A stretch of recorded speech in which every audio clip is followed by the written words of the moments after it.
আজকে আমার ছেলেকে 2 বছর আগে যাদবপুর ইউনিভার্সিটির র্যাগাররা, যাদবপুর ইউনিভার্সিটির একেবারে স্বীকৃত র্যাগাররা ক্যাম্পাসের মধ্যে, ইউনিভার্সিটির এক্সটেরিয়রের মধ্যে যেভাবে র্যাগাররা নিধন করেছে, আমার মনে হচ্ছে এই এই এই মেয়েটার মৃত্যু ওই একই মৃত্যু।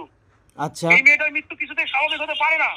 আচ্ছা, আজকে ওই মেয়েটা এত বড় নাম করা আন্তর্জাতিক মানের বিশ্ববিদ্যালয়ে পড়াশোনা করতে গেছে, সেখানে জলে ডুবে মরার জন্য পড়তে গেছে। আপনি বলেন।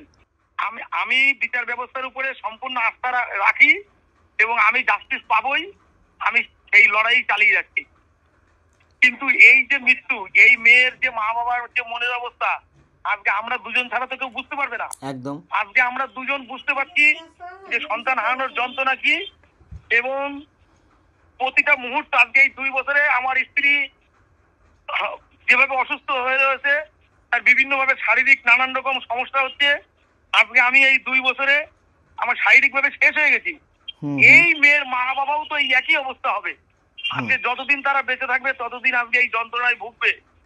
আজকে একটা বাচ্চাকে মানুষ করতে মা বাবাকে কতটা পরিশ্রম করতে। আজকে সেই মেয়েটা ইংরেজি অনার্স পড়ে আজকেও তো লেকচারার হবে, প্রফেসর হবে, আজকেও মানুষ তৈরি করবে, আজকেও দেশের কাজে লাগবে। আর তার জীবন একটা স্বনামধন্য বিশ্ববিদ্যালয় আন্তর্জাতিক মানের, এইখানটায় আজকে তাকে রাত্রিবেলা জীবন দিতে হচ্ছে। কাদের জন্য?